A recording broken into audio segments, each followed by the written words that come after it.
HMTV ప్రేక్షకులకు నమస్కారం. దివ్యధామం కార్యక్రమానికి స్వాగతం.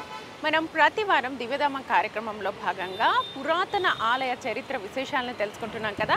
అలా ఈరోజు మనం బషీర్బాగ్లో ఉన్నటువంటి కనకదుర్గ నాగలక్ష్మి అమ్మవార్ల గుడికి వచ్చేసాం. సో ఈ గుడికున్న ప్రత్యేకత ఏంటంటే 30 సంవత్సరాల క్రితం నిర్మించినటువంటి ఈ ఆలయం. సో ఒకసారి ఆలయాన్ని నిర్మించిన తర్వాత మనం ఈ చుట్టుపక్కల చూస్తే కరెక్ట్గా సర్కిల్ అనమాట, మెయిన్ రోడ్డు పక్కనే ఉంటుంది ఈ టెంపుల్. సో ఈ ఆలయానికి సంబంధించిన విశేషాలు, ప్రత్యేకమైన రోజుల్లో ఎలాంటి పూజలు జరుగుతాయి అనేవి ఆలయ ప్రధాన అర్చకుల్ని అడిగి తెలుసుకుందాం పదండి. ఆలయం లోపలికి మనం అడుగు పెట్టాము. సో అత్యంత రద్దీగా ఉండే బషీర్బాగ్ సర్కిల్లో మనకి ఈ ఆలయం కనిపిస్తూ ఉంటుంది. 30 సంవత్సరాల క్రితం ఈ ఆలయాన్ని నిర్మించారని చెప్తూ ఉన్నారు. మనకు ఆలయంలోకి లోపలికి రాగానే ప్రథమంగా మనం ఏ పూజ చేసినా వినాయకుడిని దర్శించుకుంటాం కాబట్టి వినాయకుడు మనకు కనిపిస్తూ ఉన్నాడు. అలాగే ఆదిదేవుడు శంకరుడు కూడా మనకు కనిపిస్తూ ఉన్నారు. సో ఇక్కడ మనకు ఈ ఆలయంలో ప్రత్యేకత ఏంటంటే వినాయకుడికి కానీ సాక్షాత్తు మహాశివుడికి కానీ మన చేతులతో మనం అభిషేకం చేయొచ్చు. చాలా టెంపుల్స్లో మనకు అవకాశం లభించదు, ఓన్లీ దర్శనం చేసుకుని వస్తాం. బట్ శివుడు అభిషేక ప్రియుడు కాబట్టి ఇక్కడికి వచ్చి దర్శనం చేసుకోవచ్చు. సో ఇలా మనకు కనిపిస్తూ ఉంటుంది. సో ఇక్కడ మర్రి చెట్టు, పురాతన మర్రి చెట్టు మనకు కనిపిస్తూ ఉంటుంది. సో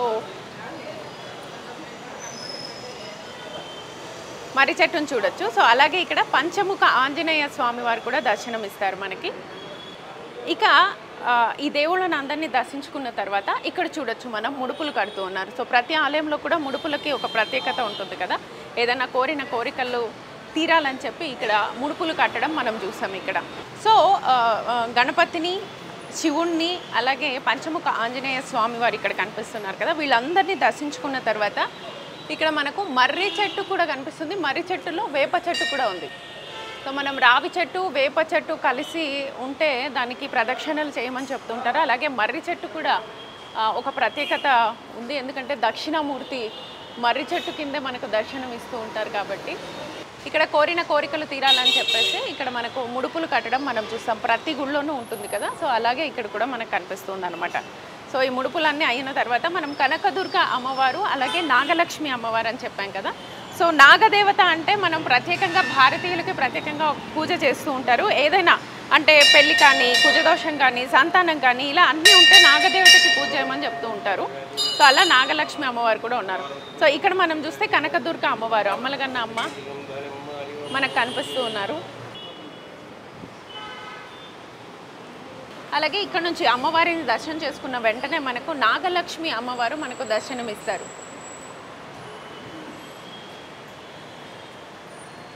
నాగదేవతకు పాలు పోసినా లేకపోతే పూజ చేసినా మనకున్న ఏ దోషమైనా, అంటే ఖచ్చితంగా పెళ్ళికి సంబంధించి కానీ, పిల్లలకు సంబంధించి కానీ, అంటే జన్మజన్మల దోషం అంటుతుంది అని చెప్తూ ఉంటారు కదా. నాగ దోషం అని చెప్తూ ఉంటారు, జాతకంలో మనకు కనిపిస్తూ ఉంటుంది.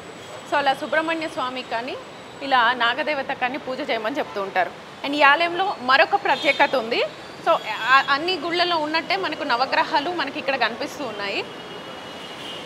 శాంతి పూజలు చేయించుకోవాలనుకునే వాళ్ళు మనకి ఎప్పుడు కూడా ఏ గుడికి వెళ్ళినా లేకపోతే ఏ పూజ చేసినా నవగ్రహ శాంతి పీడ, నవగ్రహ పీడ పోవాలి అంటే, శాంతి చెయ్యాలి అంటే మొదట నవగ్రహాలకు పూజ చేసిన తర్వాత మనకు శివలింగానికి పూజ చేస్తారు కాబట్టి ఆ పూజలు కూడా ఇక్కడ చేసుకోవచ్చు. అండ్ ఇందాక చెప్పుకున్నట్టు ఈ ఆలయ ప్రత్యేకత ఏంటి అంటే కాలభైరవ స్వామి కనిపిస్తూ ఉన్నారు, అలాగే పుట్ట కనిపిస్తూ ఉంది. సాధారణంగా హైదరాబాద్ నగరంలో మనము పుట్ట కనిపించి దానికి పూజ చెయ్యాలి అంటే ఒక వెతకాలి ఎక్కడెక్కడ ఉంది అని చెప్పి. బట్ ఈ టెంపుల్లో ఉంది. మనం చిన్నప్పుడు ఒక 20 సంవత్సరాల ముందు ఊళ్ళలో ఇలా పుట్టకి పూజ చేసిన వాళ్ళు ఉన్నారు. అలా పత్తితో పూజ చేసి చుట్టి పాలు పోసి దండం పెట్టుకొని ఏ దోషం లేకుండా చూడు అని చెప్పిన సందర్భాలు ఉన్నాయి. అలా ఈ గుడికి వచ్చిన వాళ్ళు ఇలా పుట్టకు పాలు పోసి, ఏదన్నా నాగపంచమి ఇలా ఉంటుంది కదా, ప్రత్యేకమైన రోజుల్లో ఇలా పూజ చేసుకుంటూ ఉంటారు అనమాట. ఇదంతా ఆలయ ప్రత్యేకత. ఇక్కడ ప్రత్యేకమైన రోజుల్లో ఎలాంటి పూజలు జరుగుతాయి అండ్ ప్రత్యేకించి ఈ గుడికున్న ప్రాబ్లం ఏంటి అంటే సెంటర్లో ఉంది, చుట్టూ హెవీ ట్రాఫిక్ ఉంటుంది. సో ప్రత్యేకంగా అమ్మవారి నవరాత్రులు వచ్చినప్పుడు లేకపోతే నాగపంచమి ప్రత్యేకమైన రోజుల్లో ఎక్కువగా జనసంచారం వచ్చినప్పుడు అసలు వీళ్ళు ఎలా మెయింటైన్ చేస్తారు అనేది మనం తెలుసుకుందాం. ప్రత్యేకించి ఈ ఆలయంలో ఎలాంటి పూజలు జరుగుతాయో ప్రధాన అర్చకులను అడిగి తెలుసుకుందాం.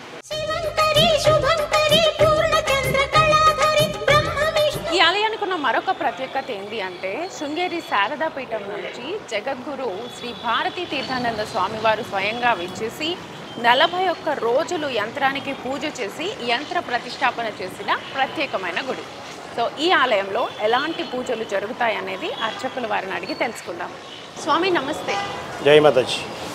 यहाँ कौन सा पूजा कैसे सर्वमंगल मांगल्ये शिवे सर्वार्थ साधिके शरण्ये त्र्यंबके गौरी नारायणी नमोस्तुते. मोती शंकर तिवाड़ी, श्री कनक दुर्गा नागलक्ष्मी मंदिर बशीरबाग. हमारे इस मंदिर में दशहरा नवरात्रि, हाँ, शरद नवरात्रि जिसको बोलते हैं, ओके, और बसंत नवरात्रि, दोनों नवरात्रि बड़ी धूमधाम से मनाई जाती है. इसके अलावा प्रतिदिन में यहाँ पे प्रातःकाल श्री चक्राभिषेक, सहस्त्र नाम पूजा वगैरह, और मंगलवार को दोपहर में 3 बजे से 4:30 बजे तक राहुकाल पूजा बड़ी धूमधाम से की जाती है, जिसमें काफ़ी संख्या में महिलाएं और पुरुष भाग लेते हैं. नवरात्रि में प्रतिदिन अलग अलग अलंकार माता रानी के किए जाते हैं. अलंकार के साथ में हर दिन यहाँ पर चंडी हवन होता है, जिसमें भी बहुत लोग बड़ी संख्या में भाग लेते हैं. शाम में नवरात्रि में शाम में दुर्गा विशेष महापूजा और रात्रि 9 बजे माँ भगवती की नवरात्रि विशेष आरती होती है. सभी भक्तों को भरपूर मात्रा में प्रसाद यहाँ पे वितरित किया जाता है. दशहरे के दिन निजाम कॉलेज ग्राउंड में श्री कनक दुर्गा नागलक्ष्मी मंदिर कमेटी के द्वारा विशाल रावण दहन कार्यक्रम का आयोजन किया जाता है. यहाँ पे प्रतिदिन अर्चना, कुमकुम अर्चना ये भक्तों की लिखी जाती है.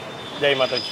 यहाँ नाग माता भी है ना, उसके अलावा कौन सा पूजा करते हैं? बच्चे नहीं है तो नाग जिनके माता संतान को नहीं करने है, के लिए, हाँ. जिनके संतान नहीं है वो लोग यहाँ पर ये जो पीपल का वृक्ष है इसको धागा बांध करके 108 प्रदक्षिणा करते हैं. ओके. और भगवती जगदम्बा उनकी मनोकामना पूर्ण करती है. वो सब बच्चे के लिए रखा है वहाँ, वो अपनी अपनी मन्नत के लिए మన్నత్ के लिए. Okay okay. సో చూశారు కదా, సో ప్రత్యేకంగా నవరాత్రుల్లో వసంతోత్సవాల్లో సో ప్రత్యేకించి ఇక్కడ నవరాత్రుల్లో ఎక్కువగా పూజలు చేస్తూ ఉంటారు.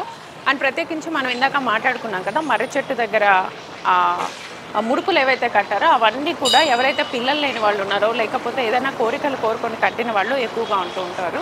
ఈ ఆలయానికి వచ్చే భక్తుల గురించి మనం మాట్లాడుకోవాలి. సో ఎక్కువగా ఇక్కడ ఆషాఢ మాసంలోనూ, మంగళవారం, శుక్రవారాల్లోనూ, నవరాత్రుల్లోనూ ఎక్కువగా వస్తూ ఉంటారు. అలా ఒక భక్తులు మనతో పాటు ఉన్నారు, వారిని అడిగి మరిన్ని వివరాలు ఈ ఆలయానికి సంబంధించి తెలుసుకుందాం. నమస్తే అండి. నమస్కారం. మీ పేరు, ఎక్కడ ఉంటారు? ప్రకాష్. ప్రకాష్ గారు. ప్రకాష్ రావు. ఎక్కడ ఉంటారు మీరు? మేము ఉండేది విఠల్వాడి, హిమాయత్ నగర్. రెగ్యులర్గా వస్తుంటారా ఇక్కడికి? ఎన్ని సంవత్సరాల నుంచి వస్తున్నారు? మేము ఆల్మోస్ట్ ఒక 15-20 సంవత్సరాల నుంచి వస్తున్నాం. అంటే ఎక్కువ ఆషాఢ మాసంలో వస్తారా? జనరల్ ఆషాఢ మాసంలో ఎప్పుడైనా occasion, any occasion, birthday occasion, లేకుంటే వెడ్డింగ్ యానివర్సరీ, లేకుంటే ఏదైనా వెహికల్ పర్చేజ్ చేసినప్పుడు, మొన్న last 2 years back vehicle purchase, 4 wheeler ఆ పూజ ఇక్కడే చేయించాము. సో చాలా అమ్మవారి మీద నమ్మకం, చాలా పూర్తి విశ్వాసం ఉంది. పూర్తి విశ్వాసం. మీరు ఏదైనా కోరుకున్నారా ఇక్కడ? అంటే అంత క్షేమం ఉండాలి అంతే, వేరే కోరికలు లేవు మాకు. ఎందుకంటే మా ఏజ్ ఇప్పుడు ఏంటంటే లాస్ట్ ఆల్మోస్ట్ 70, కోరికలు ఏం లేవు. ఏంటంటే అందరూ మంచిగా ఉండాలని ఇంట్లో, పరివారము, తర్వాత ప్రజలు కూడా అందరూ బాగుండాలని మేము కోరుకుంటున్నాం. 15 సంవత్సరాల నుంచి వస్తున్నాం. 15 సంవత్సరాలు. ఎక్కువ ఇప్పుడు ఆషాఢ మాసం కాబట్టి ఓడిబియ్యం ఫస్ట్ డే కదా ఇవాళ. అవును. జనరల్ గా మా ఆవిడ కూడా వస్తుంది, ఆమె మొక్కుకుంది అన్నమాట. ఆమె ఒక 18 క్షేత్రాల్లో ఈ ఆషాఢ మాసంలో ఓడిబియ్యం గిడ పోస్తుంది. 18 అమ్మవారి. ఎగ్జాంపుల్ బల్కంపేట, తర్వాత ఇక్కడ జూబ్లీ హిల్స్ లో అమ్మవారు, పెద్దమ్మ తల్లి. మొన్న వెళ్ళొచ్చాము అక్కడికి.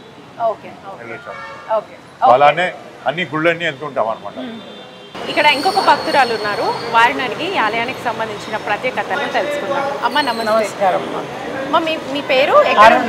అరుణ గారు. విఠల్వాడి అండి. Okay okay. మీరు ఎన్ని సంవత్సరాల నుంచి వస్తున్నారమ్మా ఇక్కడికి? నేను దగ్గర 25 years నుంచి వస్తాను. 25 years నుంచి. అంటే ప్రతి ఆషాఢ మాసంలో వస్తారా? ప్రతి ఆషాఢం వస్తాం, ఎప్పుడైనా రెగ్యులర్ గా విజిట్ చేస్తూనే ఉంటాం. అవునా? మొదట వచ్చినప్పుడు ఏమనిపించింది గుడిలోకి? అంటే మొదట వచ్చినప్పుడు మనం అమ్మవారికి ఏది మొక్కినా మనం అనుకున్నది తప్పకుండా నెరవేరుతుంది. కంటిన్యూస్గా అంటే నా మ్యారేజ్ అయ్యి ఇప్పుడు 48 years. ఓకే. నేను రావడం నుంచి అన్నీ నాకు మంచి శుభాలు జరిగినాయి. నేను ఎవ్రీ ఇయర్ ఆషాఢంలో అమ్మవారికి ఓడిబియ్యం పోస్తాను. ఓడిబియ్యం పోస్తాను. నవరాత్రికి వస్తాను. కంపల్సరీ వచ్చి మొక్కిపోతాను. మా పిల్లలు కూడా వస్తారు. మీకు తెలిసిన వాళ్ళు చుట్టుపక్కల వాళ్ళు, ఎందుకంటే ఇక్కడ ప్రత్యేకంగా పిల్లలు లేని వాళ్ళకి అమ్మవారు నాగదేవత అక్కడ పుట్టల్లో పాలు పోస్తే కూడా చాలా మంచిది. నాగుల పంచమి వస్తుంది కదా, శ్రావణంలో చాలా బాగా అనిపిస్తుంది. ఓకే ఓకే ఓకే అమ్మ. అమ్మ మీ పేరు? నా పేరు లక్ష్మి. లక్ష్మి గారు, మీ పేరు అండి? ఎక్కడ ఉంటారు మీరు? ఇక్కడ నుంచి వస్తారు. ఎన్ని సంవత్సరాల నుంచి? 20 సంవత్సరాలు. 20 సంవత్సరాల నుంచి నేను రాను, మా వారు తప్పకుండా అమ్మవారికి మొక్కి షాప్లోకి వెళ్తారు. అంటే మీరు ఫస్ట్ మీరు ఏం బిజినెస్ చేస్తారు? ఫర్నిచర్ మీది. ఓకే. ఎలా ఉంది 20 సంవత్సరాల నుంచి మీరు అమ్మవారికి మీ బిజినెస్ బాగుండాలని వస్తున్నారు? మీరు మేడంకి అలవాటు చేశారా? మీరు వచ్చిన తర్వాత ఎలా అనిపించింది అమ్మ? మా వారితో వస్తాను అప్పుడప్పుడు. ఇవాళ నా బర్త్డే, ఇవాళ అందుకోసం అమ్మవారి దర్శనం చేసుకుందామని వచ్చినాము. Okay okay. మీరు ఓడిపియము అట్లా నవరాత్రులు మంగళవారం అట్లా కంపల్సరీ అని లేదు, ఇష్టం ఉంటే తీసుకొస్తాం. మీరు రావాలనుకున్నప్పుడు మీరు రోజు వచ్చి దర్శించుకుని వెళ్తారా షాప్? రోజు. ఓకే. మనసు ప్రశాంతంగా ఉంటుంది, బాగా జరుగుతుంది అనిపిస్తుంది. అదే గుడి దర్శనం లేని షాప్కే వెళ్ళారు. నవరాత్రులప్పుడైతే రోజు ప్రొద్దున రాత్రికి, పుట్టి రోజులలో మామూలుగా ప్రొద్దున వచ్చి కంపల్సరీ దర్శనం చేసుకొని నా పెళ్ళి వెళ్తారు. ఓకే.